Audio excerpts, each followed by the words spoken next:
सोनू चिड़ा अपनी पत्नी टुनी और दो बहनों के साथ रहता था। क्या हुआ जी? आज आपका मूड ठीक नहीं लग रहा। सही कह रही हो टुनी, आज मेरी नौकरी चली गई, इसलिए मैं बहुत परेशान हूँ। ये आप क्या कह रहे हो जी? अब हमारे घर का खर्चा कैसे चलेगा? और अभी तो सुनहरी और लाली की शादी भी करनी है। तुम इतनी चिंता ना करो टुनी, मैं कोई दूसरी नौकरी ढूंढ लूंगा। 2 साल बीत जाते हैं, लेकिन सोनू को कोई भी नौकरी नहीं मिलती है। सुनो टुनी, सुनहरी के लिए बहुत अच्छा रिश्ता आया है। हमने जो कुछ पैसे इकट्ठा किए हैं ना, उनसे सुनहरी की शादी कर देते हैं। फिर सोनू चिड़ा एक बहन की शादी कर देता है। फिर कुछ दिनों बाद टुनी 2 बेटियों को जन्म देती है, लेकिन टुनी की चिंता अब बहुत ज़्यादा बढ़ जाती है। तब तक आप हमारे चैनल को सब्सक्राइब कर दीजिए। देखो ना लाली, अब ये दोनों भी बड़ी हो रही हैं और तेरे भैया को कहीं काम ही नहीं मिल रहा है। कैसे करेंगे तेरे भैया इस गरीबी में तेरी शादी? मुझे तो बहुत चिंता हो रही है। तभी सोनू चिड़ा वहाँ आ जाता है। टुनी, लाली, जल्दी सामान पैक करो, हमें आज ये घर खाली करना है। ये तो हमारा घर है ना, फिर हम अपना घर क्यों खाली करेंगे? मैं ये घर बेचने जा रहा हूँ। ये घर बेचकर मैं लाली की शादी करूँगा।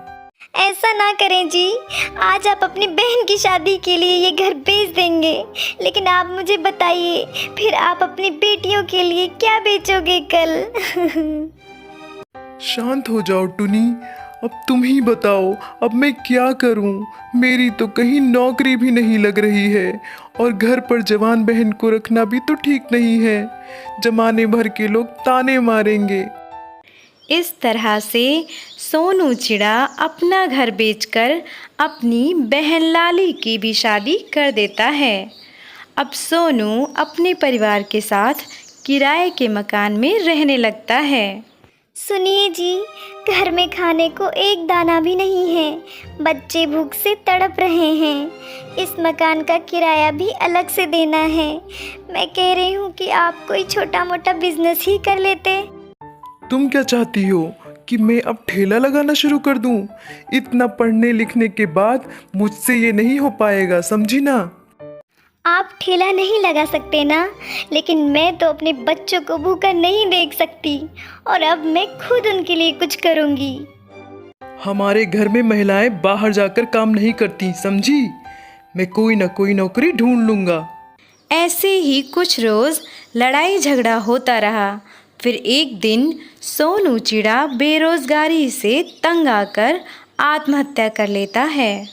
टुनी चिड़िया अब बिल्कुल बेसहारा हो गई थी।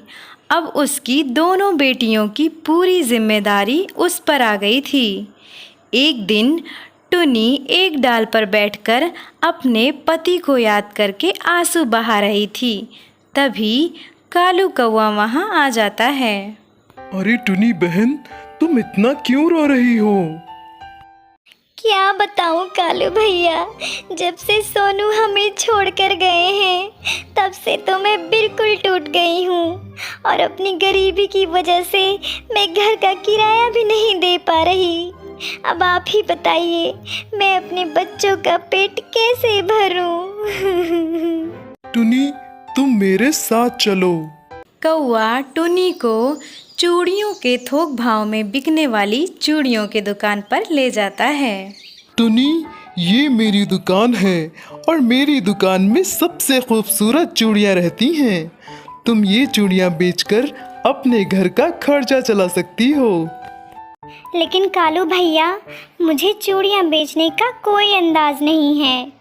देखो टुनी, पहले तुम ये चूड़ियाँ सस्ते दामों में बेचना, फिर जब तुम्हारी चूड़ियाँ सब खरीदने लग जाएं, तब कुछ दिनों बाद इनका दाम बढ़ा देना। शुक्रिया कालू भैया, लेकिन इन चूड़ियों को खरीदने के लिए मेरे पास पैसे नहीं हैं। सोनू मेरा बहुत अच्छा दोस्त था। मैं तुमसे पैसे लेकर अपनी दोस्ती को शर्मिंदा नहीं कर सकता।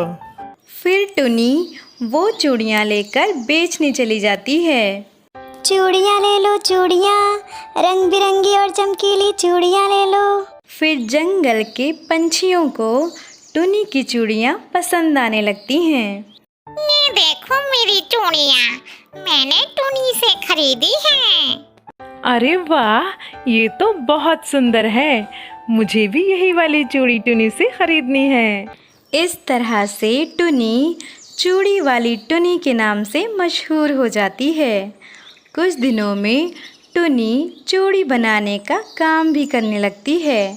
फिर टुनी का बिजनेस काफ़ी बड़ा हो जाता है।